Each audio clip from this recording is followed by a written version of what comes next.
Tere õhtust kõigile, kes täna siis ilusal pühapäeva õhtul siis kuulama tulid. Ja meil on siis täna see põnev seminar ja mis puudutab siis just sellist väga ägedat perioodi ja üleüldse kogu meie elukaart ja siis rasedusaegsest ja beebi ja väikelapse ema tervisest, tema heaolust ja kuidas teda toetada ja just toitumise kaudu siis. Mina olen Triinus Priit ja olen siis spetsialiseerunud beebidele, emadele, rasedatele, väikelastele nii treenerina kui massöörina kui siis ka koolitajana. Ja ma olen ka duula ehk siis pere- ja sünnitoetaja, nii et põhimõtteliselt selline äge kombo. Ja hariduselt on mul üldsegi kehakultuuri magister ja siis olen ühtlasi ka massööri taustaga olnud ise massaažikoolis õppejõud ja praktikajuhendaja pikalt. Ja siis lisaks sellele massaažitööle on minul veel üks põnev teekond nüüd ette võetud ja see on siis Tartu Tervishoiu Kõrgkoolis läksin siis füsioteraapiat õppima. Ehk siis see inimese elukaar ja inimene tervikuna on mind kogu aeg köitnud ja kõik on just rohkem sellise füüsilise poole pealt, ja nüüd viimasel ajal on üha rohkem tekkinud selliseid mõtteid, et nähes beebisid, nähes emasid ja rasedaid erinevate selliste probleemikestega, nagu näiteks nahahädad või unetus või mingid sellised, mis on ühelt poolt beebide ja rasedate puhul on nagu tihtipeale nagu sage ja tavapärane, aga näiteks beebide dermatiit, nahadermatiit ja ka emadel samamoodi nahakuivused ja kõik see, et see on viimasel ajal olnud nagu väga-väga sage nähtus. Ja me võime ju lõputult erinevaid kreeme ja õlisid kasutada, aga tegelikkuses meie keha on ju pidevas muutumises ja seda siis raku tasandil. Ja meil on palju ägedaid rakke erinevas kehaosades ja tegelikult, kui mõjutada ja toetada vot just raku tasandil ennast, et siis see seespidine toetus lisaks kõigele muule välisele on kindlasti väga hea ja fundamentaalne. Ja seepärast huvitasid mu mõtted Tiina Mölli juurde, kes on väga hea sõbranna mulle ja tema on, kuna mina ei ole toitumisspetsialist ega nõustaja, siis et mitte kombata nii-öelda pimedal maastikul ise ja otsida, siis tema on see inimene, kes siis oskab nagu paremini neid asju äkki selgitada ja seda ma ka palusin, et ta räägiks inimkeeli hästi lihtsalt ja arusaadavalt, kuidas siis me saame ennast toetada. Ja just fookuses on ka just see rasedusaeg ja sünnitusjärgne periood, ja siis tegelikult muu elu ka sinna juurde. Nii et ma annangi oma järje edasi üle Tiinale ja tutvustab ennast ja siis hakkame mõnusat Aitäh, asja Triinu, kuulama. nii ilusa sissejuhatuse eest. Mina olen tõesti siis Tiina Möll, olen õppinud toitumisnõustajaks, tegelikult olen õppinud ka füsioterapeudiks, ma olen 2 poja ema ja kogenud seda ilusat aega ja vahepeal natukene oli naljakas, kui osad mehed ikka rääkisid, kuidas need rasedad naised on nii ilusad, ise olin juba nii suur ja jubeda suure kõhuga, mõtlesin, et millest nad räägivad. Aga noh, kui nüüd nagu teise pilguga vaadata neid rasedaid naisi, siis nad on teistmoodi. Nendes on midagi enam kui tavalistes naistes. Nendes on mingi salapära, see lapse kandmine tegelikult teeb ikkagi naised teistmoodi ilusaks, et võib-olla raseduse ajal ei saa sellest ise aru, aga tegelikult see ikkagi nii on. Et räägime siis tõesti täna natukene siin toitumisest ja mis need eripärad siis sellel hellal ja toredal ajal on.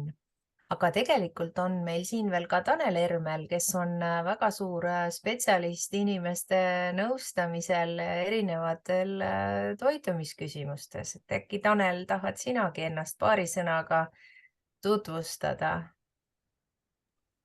oi, tänud Tiina eetriaega andmast ja, aga mina olen üldsegi maksejõuetusõiguse jurist, et ei ole kindlasti tervise edendaja, ei ole toitumisnõustaja ega arst. Samas jah, Tiina, sul on niivõrd-kuivõrd õigus, et 7 aastat olen mina ka toitumise teemadega kokku puutunud ja ei saa öelda, et enda peres oleks siis naise raseduse aegselt kokku puutunud selle toitumishoolega, küll aga oleks võinud, see on ülimalt oluline, sellepärast et toitumisvaldkonda sattusin mina just 7 aastat tagasi ka läbi oma laste tervise, aga nemad olid tollel hetkel juba siis 5- ja 6-aastased ja oleks seda ennem teadnud, et kõike saab toiduga reguleerida, siis ei oleks olnud neid laste kõrvapõletikke, kõhukinnisusi, igasuguseid nahaprobleeme, peavalusid, kõikvõimalikke haigusi, antibiootikume, kõike, mis seal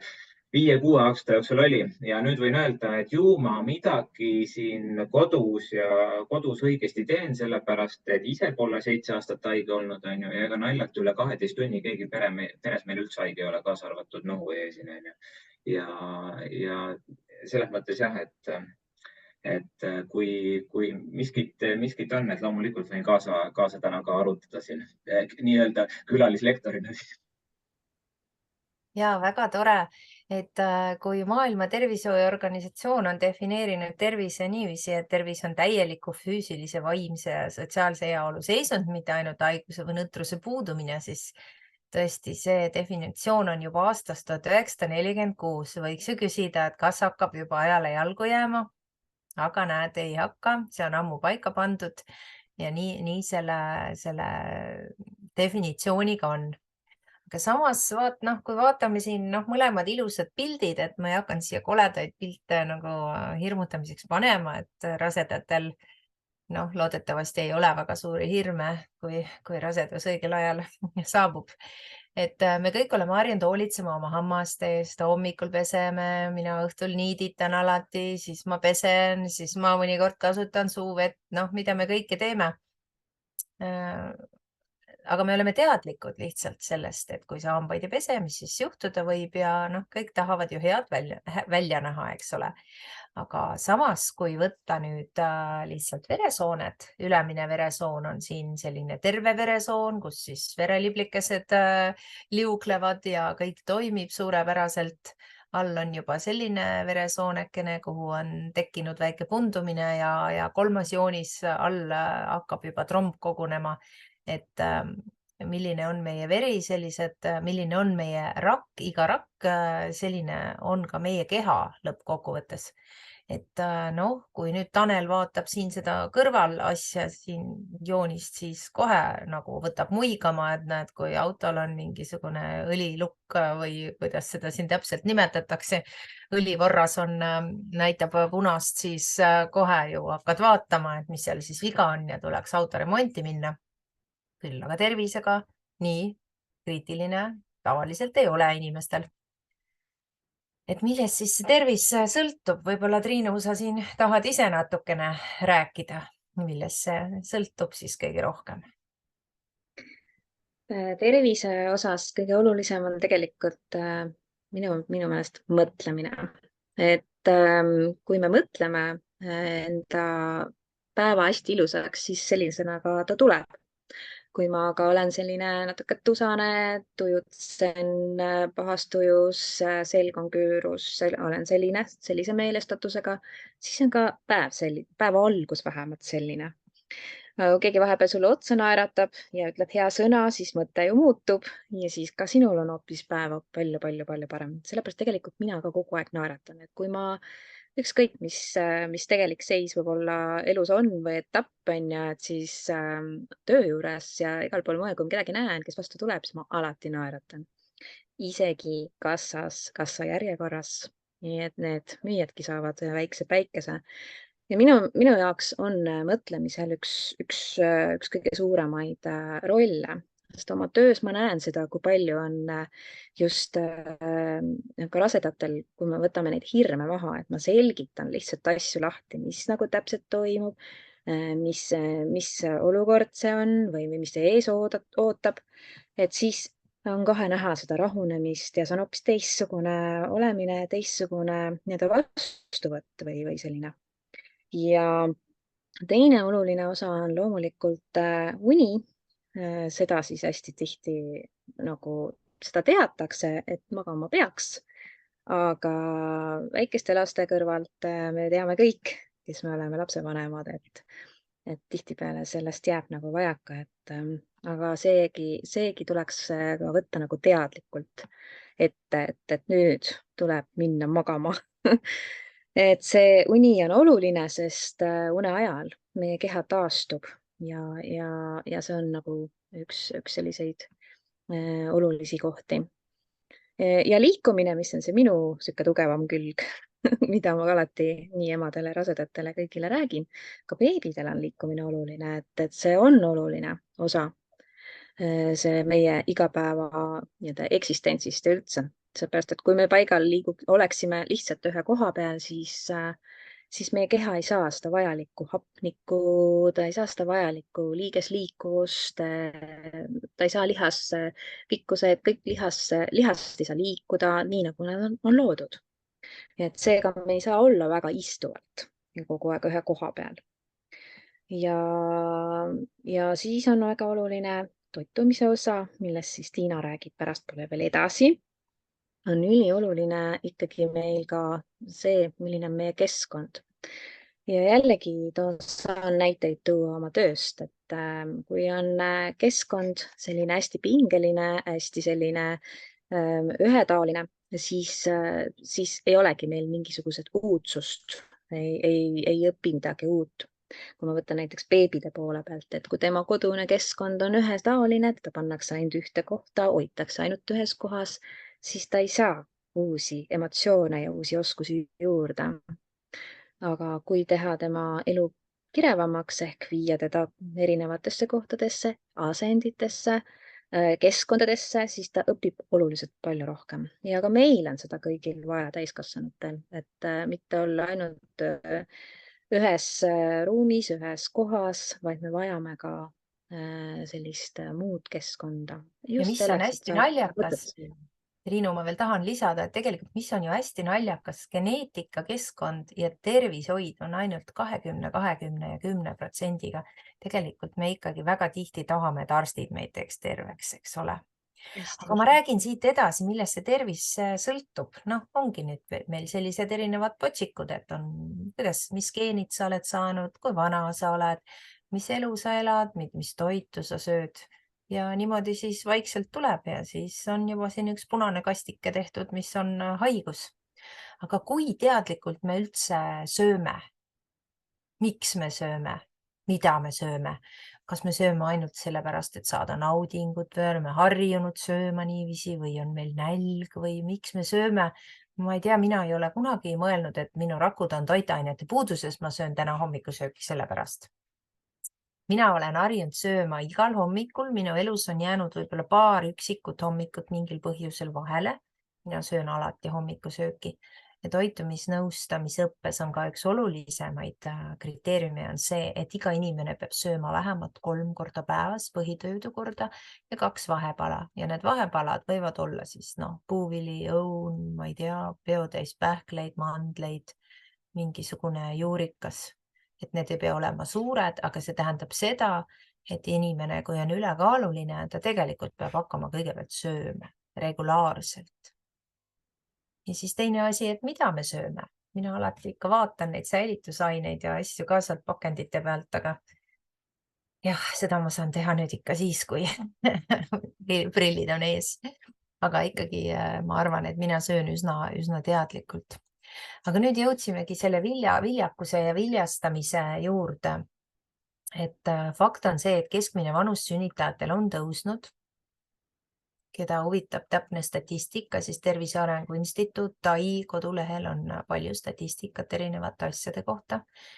Ja meeste puhul selline huvitav lugu on see, et nende spermatogenees on 3 kuud ja see on täitsa piisav aeg paremate eelduste loomiseks. Nii et tegelikult meestel on päris lihtne, naistega nii lihtne ei ole.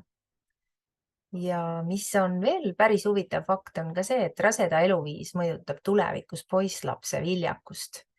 Et kuskil oli välja toodud, et kui ema suitsetab, siis poisslapse viljakus võib olla kuni 21% väiksem, kui see ema ei suitsetaks. Ja mis on üks olulisemaid fakte on ka see, et oomega rasvhapped aitavad teha rakumembraani elastsemaks, siis tänu sellele, et see rakumembraan on pehmem ja elastsem, muna ja seemnerakk saavad ühineda. Ja on välja veel toodud ka selline asi, et kui spermatosoidi pea on liiga tugev, ei suuda ta munarakuga ühineda. Naljakas, et see saab liiga tugev olla. Aga nüüd see tore periood rasedus.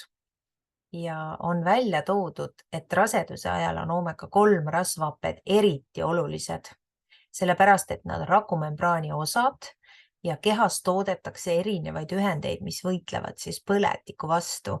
Et kui sul on korralikult oomega-3, siis üldjuhul seda põletikku on ikkagi vähem. Ja hästi oluline jällegi on ka see, et ma iga lause, et ütlen hästi oluline, et see kõik on lihtsalt nii oluline, et kõhubeebi närvisüsteemi väljaarenemisega on ka need oomega-3 rasvhapped seotud. Mina mäletan, kui mina ootasin oma esimest last, siis kuskil 20, ma ei tea, 5., 6.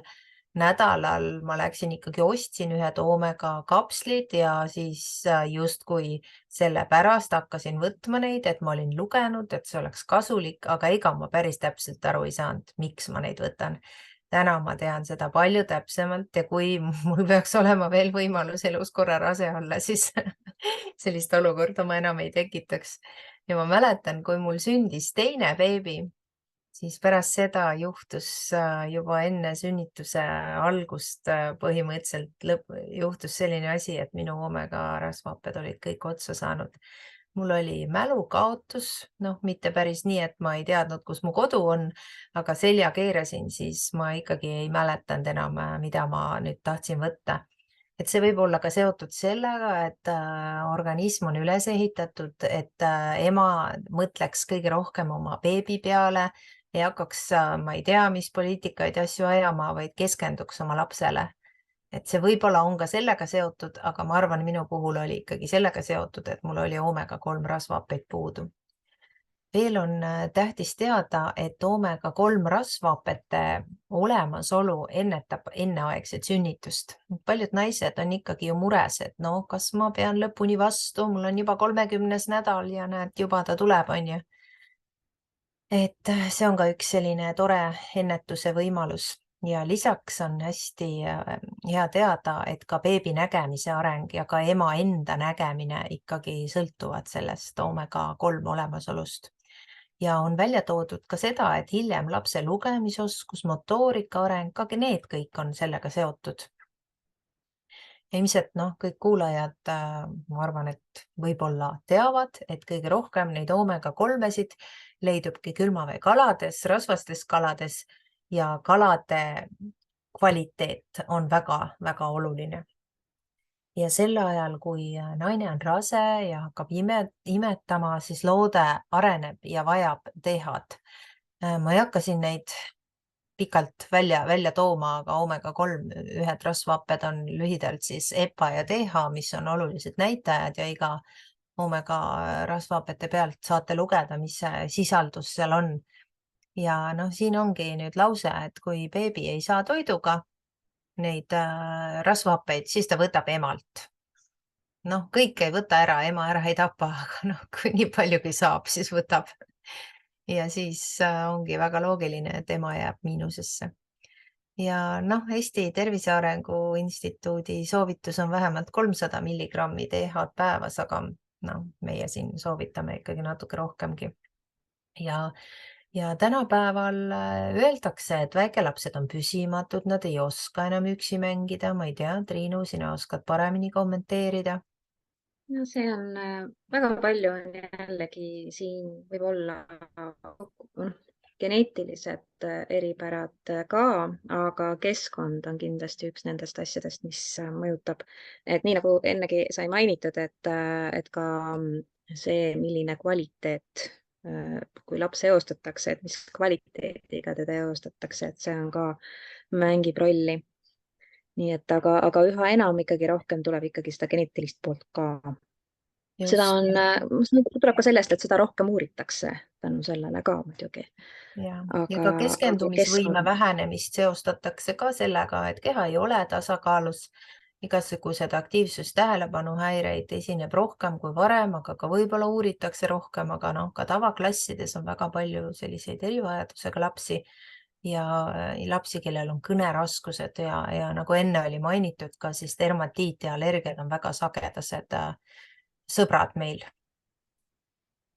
Ja järgmises plokis tahaks võib-olla hästi lühidalt, hästi lihtsalt ja lühidalt käia läbi, et millised toitained meil siis on, et ideaalis me saame ju kõik oma toitained ikkagi toiduga. On siis makrotoitained ja mikrotoitained. Noh, makrotoitained on siis süsivesikud, valgudrasvad, mineraalid, nagu laulud ütlevad, ja mikrotoitained, mis on väga väikestes kogustes, on vitamiinid ja mineraalid.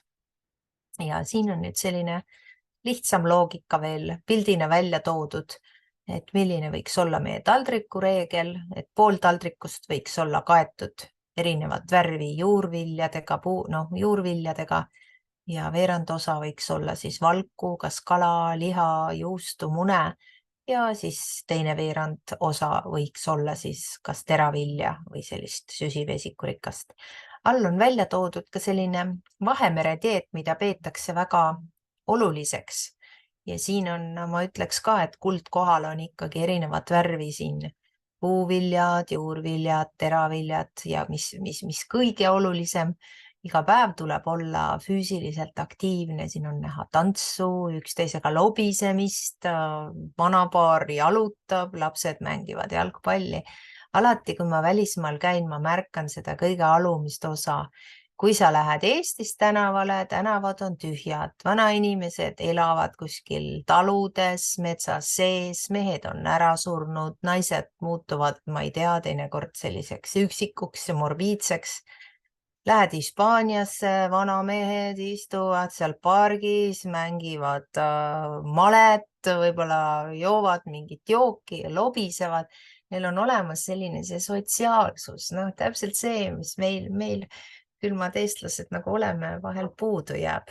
Ja siin juba kolmas redeli aste ongi suurelt siin kalad, krevetid ja kõiksugu asjad. Et meie selline Eesti tervisepüramiid kipub minema natuke tagurpidi, liiga palju magusat, liiga palju limpsi ja kõiki selliseid asju. Ja mulle väga meeldib see Albert Einsteini ütlus, et mis asi see hullumeelsus on, et teha samu asju ja loota teisi tulemusi. Nii, ja kui me räägime natuke rasvadest, et kindlasti te olete ise ka ju kuulnud, et rasvad ikkagi, pole hea, kui sa väga palju rasva sööd ja söö vähem rasva ja võib-olla vahepeal, kui Ameerikast tuli see rasvavaba dieet, siis see oli väga populaarne. See aga tähendas, et lisati suhkruasendajaid, lisati suhkruid rohkem ja lõpuks oli palju tervislikum tegelikult süüa neid päris toiduaineid, kui et hakata võtma mingeid rasvavabu variante. Aga tegelikult need toidurasvad on inimorganismile selline kontsentreeritud, säilitatud energiaallikas. Ja oluline on teada, et nad on ka rakus oluliseks ehitusaineks. Sest rakumembraanid koosnevad rasvadest, ehk siis üleni rakk on ümbritsetud rasvadest ja rakumembraani ülesanne on seda rakku kaitsta ja ainevahetust reguleerida. Ja siis toidurasvad varustavadki organismi rasvlahustuvate vitamiinidega ja siis aitab kaasa nende imendumiseks ja transpordiks kehas. Ja tõesti siin ka see puhastav toime, sapi väljutamine ja muud asjad, et vältida sapikivisid ja kõike muud. Ja rasv annab ka sellise hea täiskõhutunde. Mina küll sellest ei saa kunagi aru, kuidas need vanad eestlased nii väga armastasid seda pekki ja rasva ja nii edasi. Kui mõelda selle täiskõhutunde peale ja sul süüa vähe, siis võib-olla ka arusaadav. siin on üks selline tore tabel, kus on välja toodud erinevate värvidega, et mis on need küllastunud rasvhapped, polüküllastumata taimsed rasvhapped, monoküllastumata ja polüküllastumata rasvhapped kalast. Lihtsalt selline lihtne tabel ja mis siis meil endal eestlase toidulaual üsna tavapärane on. Tavapärane ongi see, et tegelikult kehas oomega-3, oomega-6 ja oomega-9 ei ole heas tasakaalus ja pikapeale tekivad sellest erinevad tervisehädad. Et 5 aastat noore inimesena sa saad hakkama, kannatad ära, mõtled, pole hullu, on ju, aga pärast seda võivad hakata tekkima sellised kroonilised seisundid, vererõhuhädad, vaikselt hakkab midagi allapoole minema, igasugused nahahädad paistavad hästi välja. Et eestlase toidulaual kahtlemata on korralikult oomega-6 rasvhappeid, sest me sööme mune, liha, päevalilleõli, soojaõli, võib-olla maisiõli, margariine, et neid oomega-6 tavaliselt saadakse hästi kätte. Oomega-3 üldjuhul teatakse, et seda saab kõige rohkem kalast, just nimelt rasvasest kalast, tursk, heeringas, lõhe. Palju sa seda heeringat sööd, see on ju nii soolane, eks ole. Tuunikala võib-olla on ka tore süüa, aga need suured kalad on kogunud endasse võib-olla merevetest ka kõiksugu saasteaineid sisse. Et ega Eesti soovitused ei ole ka rohkem kui 2-3 korda nädalas süüa kala. Selle peale Tanel küll natuke muigab ja ütleb, et pole piisav, aga see on just sellel põhjusel, et eriti rasedana ei koormaks sa ennast üle võimalike mürkidega, sest me ei tea, mis kvaliteediga see kala on kasvanud, mis toitu ta on söönud. Ja muidugi ei saa ära unustada ka taimseid allikaid, et chia-seemned, kanepiõli, seedermänniseemned, aga olgem ausad, kui rikkalik see meie toidulaud siis ikkagi on. Ja kollasega on siin toodud küllastunud rasvhapped, mis muidugi on ka eestlase toidulaual ikkagi tähtsal kohal. Ja ma saad Tiina korra eelmise pildi panna ette. Mul tekkis mõte, et kuna me oleme keskendunud siin beebi rasedatele ja siis väikelaste emadele, siis soovitan tähele panna, et kui seda piimaasendajat ostetakse, neid kõiksugused pulbrid ja kõike muud, siis jälgida neid silte. Et minu praktikas on niimoodi, et väga palju just on seda oomega-6 esineb nendes piimaasendusainetes. Võimalikke palju odavaid õlisid näiteks on seal ja mingisuguseid, et jälgida just, et kas seesama, et kuna oomega-6 tekitab meil põletikku, seal me saame toidust liiga palju kogu aeg ja oomega-3 võtab põletikku maha ja seda saame liiga vähe, et siis, et minimeerida seda 6 natukene, et ei pea andma selle mõne odavama piimaasendajaga sisse nii palju, et natuke jälgida ja kui vaadata neid silte üpris tihti, siis kui on nähagi, et on näiteks selles mingis toiduaines seal on küllastunud, on rasvu nii palju, sellest hulgast on küllastunud nii palju. Näiteks ongi, et ma ükspäev just lugesin, et seal oli 100 milligrammis oligi näiteks, ütleme, et 10 grammi on küllastunud rasvu, sellest 8 grammi küllastunud rasvu. Siis pööran tähelepanu, et seal ei ole välja toodud, et mis asjad need siis kõik muud oleks. Aga asja selles, kuna oomega-3 on kallis, siis järelikult see oleks märgitud sinna peale, seda ei olnud märgitud. Monoküllastamata oomega-9, seda ei olnud ka sinna märgitud, kuna see on ka kallim, see oleks märgitud muidu. Järelikult jääb järgi, et selles tootes, mis mina vaatasin, oligi, et küllastunud rasvad ja need märkimata jäid oomega-6 lihtsalt. Et seda peab inimene ise taipama sealt sellest sildi pealt.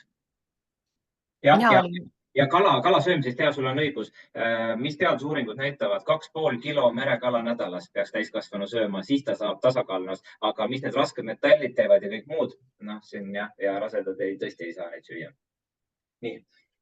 Mina olin selline ema, kes väga nautis imetamist ja mulle tõesti see pakkus palju rohkem pinget kui sünnitus, ütleme nii, omavahel öeldes.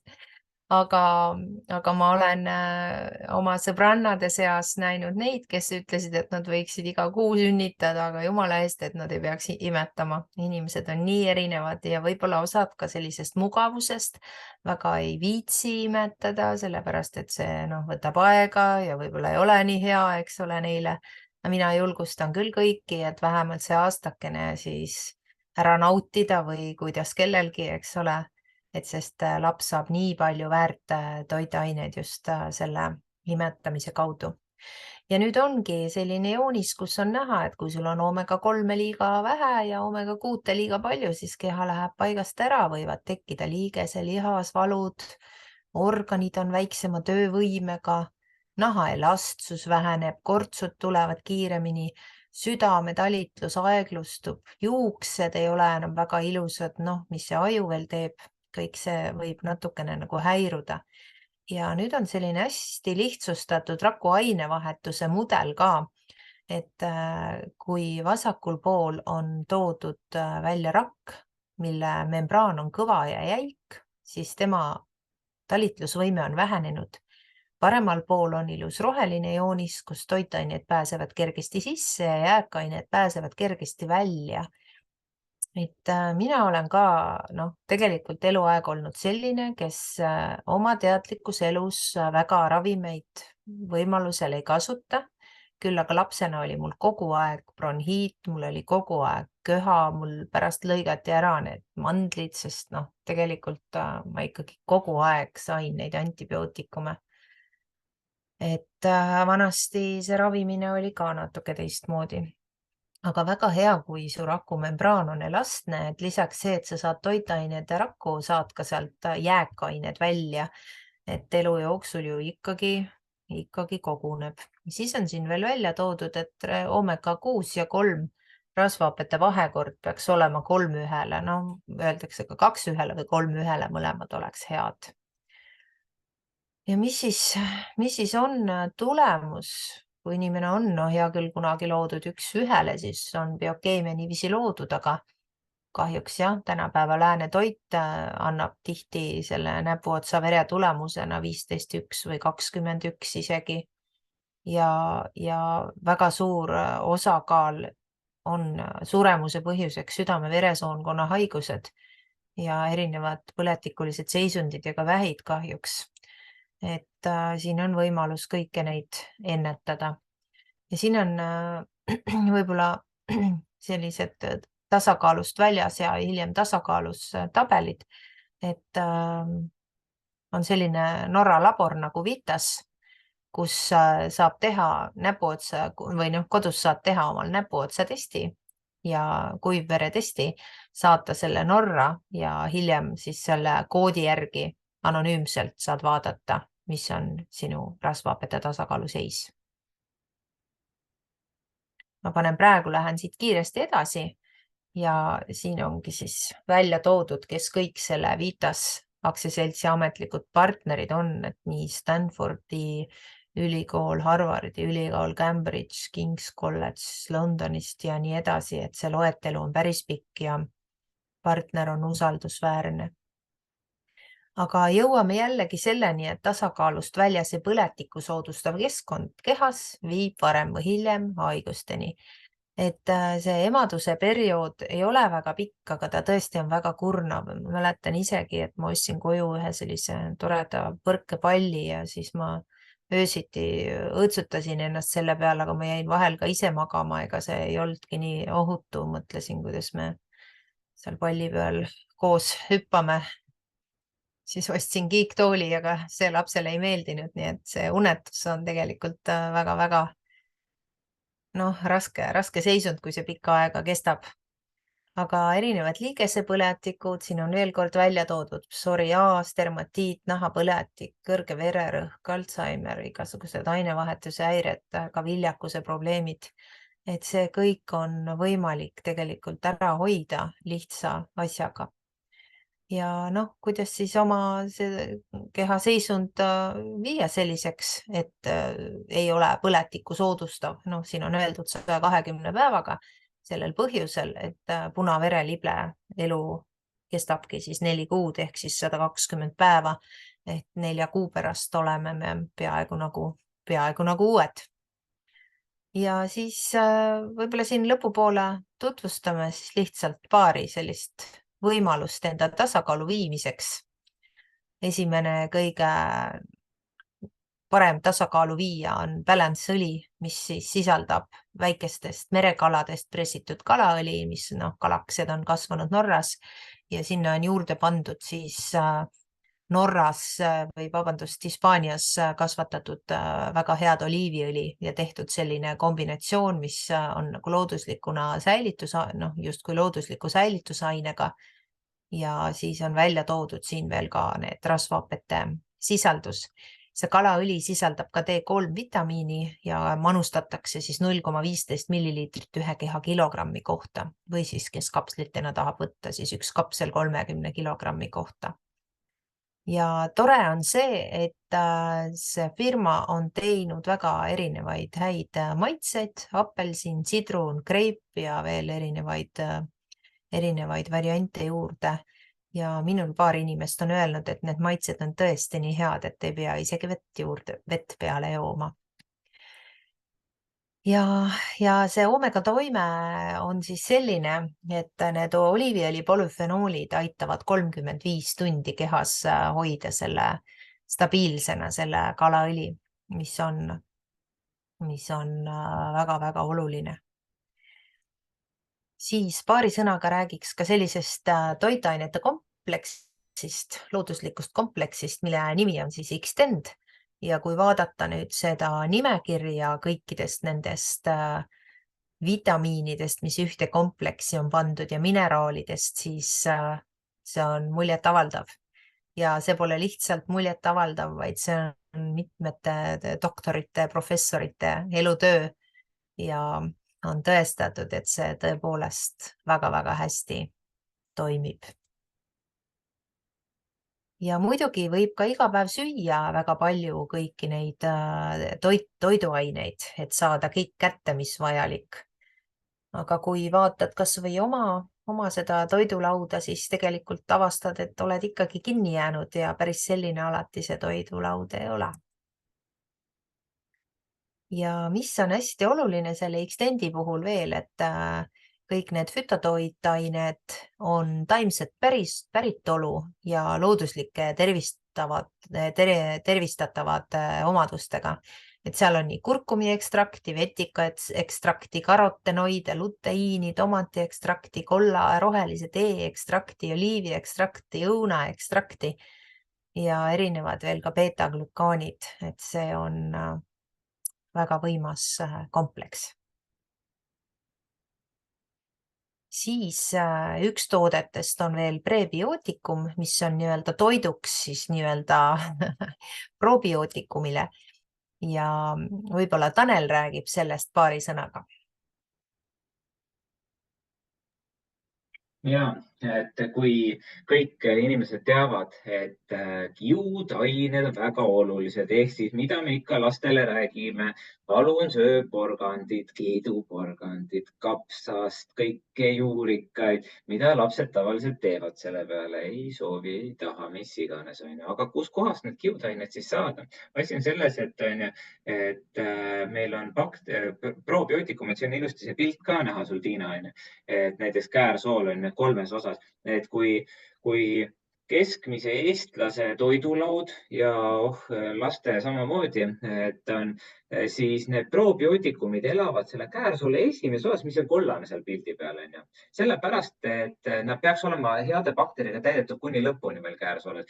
Aga asi on selles, et kuna keskmine eestlane ei söö kiudaineid piisavalt palju, ehk siis ongi kõik nii-öelda need kapsalisi, porgandeid ja rääkimata bataadist ja mis iganes, et need probiootikumid ei saa süüa ülejäänud käärsoolte osas ja probiootikumi toit on prebiootik. vot. Et käisin Malaisias rändamas, siis sai kaasa võetud prebiootikum otsa, läksin apteeki sinna Malaisias, vaatasin, ohoo, ilusti on müügil. Pro ja prebiootikumid ilusti koos, on ju. Meie apteekides sellist asja pole saada, on ju. Ehk siis ongi, et see, millest see pilt on ka tegelikult ongi, et selline prebiootikum, mida soovitab kõigil inimestel juurde võtta igapäevaselt. Ja see hoiab veresuhkru normaalne, on ju, tasakaalustab kolesterooli ja tegelikult üleüldse teebki, et meil on 70% meie immuunsusest ju ongi meil soolestikus. Öeldakse, et soolestik on teine aju. Tegelikult, mis teine aju ta on, et meie peamine aju, on ju. Et see, kuidas me sööme, mis me sööme ja kuidas meil soolestik töötab, on ju. Et sellest sõltub meie mõtte, ajutegevus, hormonaalne talitus ja kõik muu ka.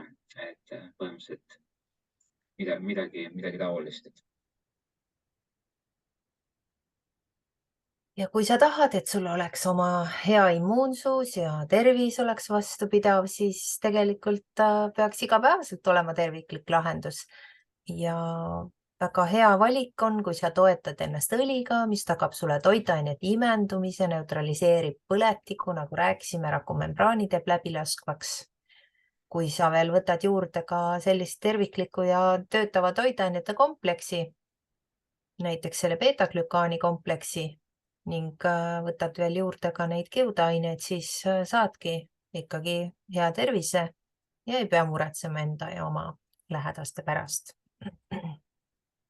Aga kokkuvõttes on ikkagi see, et kõik, mida sa sööd, mõjutab iga sinu rakku. Ja nii nagu elab sinu rakk, nii elad ka sina ise.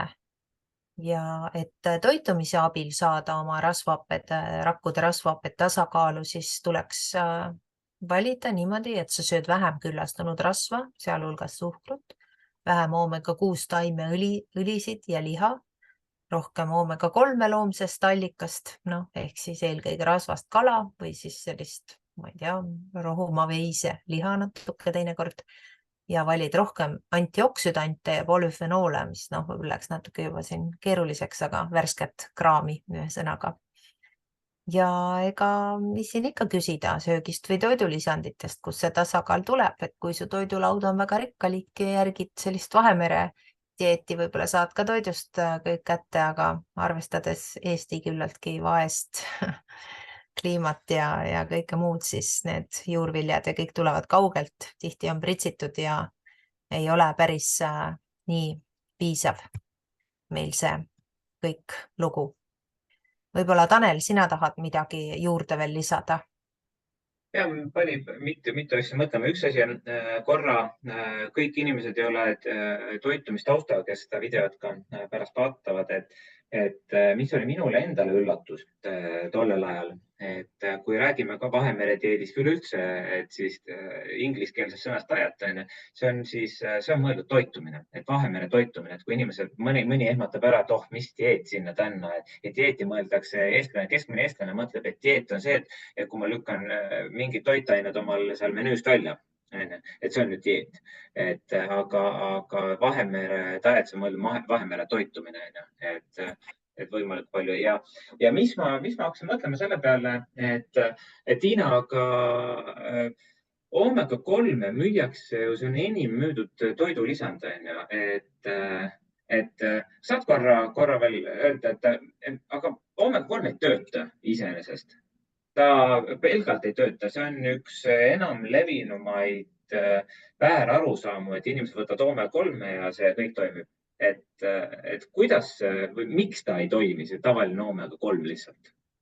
Saad korra üle rääkida selle? Jaa, millegipärast oli küll nii, et kunagi võeti omega-3 ja ta toimis, aga ilmselt on inimese toidulaud tänasel päeval nii palju muutunud. Ja näiteks seesama Cincino, kui me nüüd räägime sellest firmast, sellepärast lisabki oma omega-3 kalaõlile oliiviõli polüfenoolid. Et ühelt poolt ta imendub paremini, teiseks, nagu ma mainisin, ta justkui looduslik säilitusaine ja kuna ta on testiga alguses jälgitav ja ka hiljem jälgitav, kas sa oled õige koguse võtnud, kuidas ta sul imendub ja kuidas see kehale tulemus on, siis see on see põhipõhjus. Võib-olla sa tahad veel lisada midagi? See veretest, anonüümne veretest, Vitasama. jah. Okei. Siis see oli välja toodud algus, et seal rasedad võiks vähemalt või lapsel oli, et vähemalt 300 milligrammi DHA-d. Et omega-3-l on teadupoolest need salamrasvad ongi, et EPA ja DHA on ju, et DHA paljuski ongi, et närvisüsteemi arengule kasulik. Et seal oli toodud 300. Kas sinu praktikas on ka või tead, et mis need tegelikult rasedad võiksid umbes võtta? Et loomulikult punkt 1 on see, et veretest teha, rasvhapete veretest ja näeb testist ära, on ju, et palju ja kuidas puudu on ju. Aga mis see soovituslik võimalik kogus üldse on, mis võiks rasedad võtta? Ma panen ette siin uuesti selle slaidi, kus olid omega-3 ja asjad välja toodud. Et siin näiteks on välja toodud, et 7,5 milliliitris on omega-3 1549 milligrammi ning 12 milliliitris 2478 milligrammi ehk siis 300 tundub nagu väga väike kogus, aga ma tean, et nad on suurendanud neid EPA ja DHA kogust selles tootes päris palju. Et võib-olla tahad ise juurde rääkida?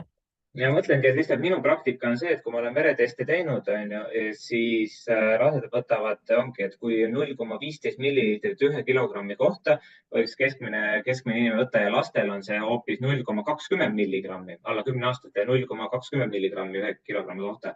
Aga rasedatel on napilt 2- või 3-kordne annus üldsegi.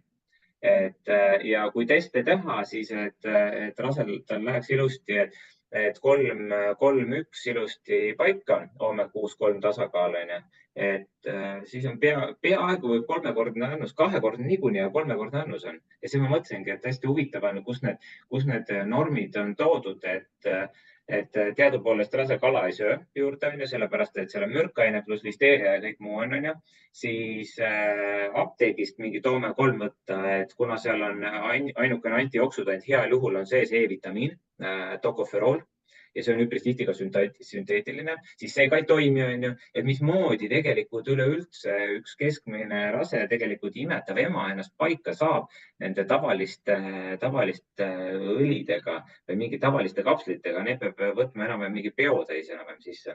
Et see mõtlesingi, et palju seda praktikat on. Aga okei, jah, et eks ongi, et peab teste tegema ja siis vaatama, milline toode töötab, milline mitte. No ma arvan, et imetaval emal on väga palju muresid, mille peale mõelda, et kas loote areng on hästi, kas ma käin nüüd seal ultrahelis, ma käin oma ämmaemanda juures, käib aga kontrollis, käib andmas ka oma vereproove. Ega ta võib-olla ei ole nii teadlik, et mõtleb mingisuguste omega-3 peale. Aga ma arvan, et kui harida ka meie rasedaid ja beebiootel emasi, siis nad ikkagi saavad aru, kui oluline see on. Ja kui mina aastaid tagasi kirjutasin tõesti seal ka Anneli Sootsi koolis lõputöö aju toetavast toitumisest, siis alles täna ma tegelikult saan lõpuni aru sellest kõigest keerulisest jutust. Ja, et ma mõtlengi, et kui nüüd rääkida väikelastest, et see ongi, et ema muretseb kõige muu pärast, aga siis, kui väikelapsel on näiteks atoopiline dermatiit, et siis ta võiks mõelda selle peale, et mitte mingit kreeme kogu peale määrida sinna, mis on tegelikult reageerimispõhine, ennetuspõhine, et me rakust lähtume, et siis võiks ta toitumise üle vaadata endal. Punkt 1, et kui ta rinnapiima annab, et mille pärast see beebil atoopiline dermatiit on, et seal peab puhtalt vaatama enda menüüd, ja mõtlengi, et mul just mitu aastat tagasi alumine naaber oligi, et lapsel vist 3-kuune laps või 2-kuune laps, mäletan, mis see oli, et atoopiline dermatiit oli, lisas samamoodi, et seda omega-3 pluss omega-9 ehk siis balance oil'i oma menüüsse juurde, ja laps oli 2-3 nädalaga oli nahk puhas ilusti. Miks 2-3 nädalaga? Sellepärast, et naharakud uuenevad 2 nädalaga. See ongi, et igaüks ise alati saab jälgida, et kui on kehvem toitumine, et 2 nädalat järjest torti süüa, loogiline, et tulevad punnid ja igasugused muud nahk hakkab kuivama. Et siis, kui menüü normaalseks muuta, siis ongi, et 2 nädala pärast on jällegi nahk on palju parem. Et nii need rakud tsüklitega ju meil hooldumisega uuenevad, on ju, kõik erinevad rakud, et maksad kopsud 5-6 kuud, luurakud 8 aastat, südame lihaserakud 20 aastat, et toitume ebakorrapäraselt, siis 20 aastat toitume jälle korrektselt, siis on jälle meil ilus uus süda. Ja, aga ma arvan, kellel tekkis huvi ja tahab täpsemat infot, siis Triinu kindlasti jagab seda hea meelega. Ja võtke siis ühendust. Ja, et kui on küsimusi, siis saab Triinu ja Tiina käest küsida. Loomulikult olen mina ka alati avatud. Ja ma siis ütlen ka lõpetuseks kokkuvõttelt, et nii nagu on taldrikus ära jaotatud kõik asjad, siis sinna taldrikut võiks suuremaks teha ja mõelda sinna juurde ka une ja liikumise ja keskkonna muutmise nüüd kogu sellesama teadmise põhjal, mis me nüüd täna siin saime, et kuidas seda nagu muuta rikkalikumaks. Et aitäh, et tulite. Ja, aitäh.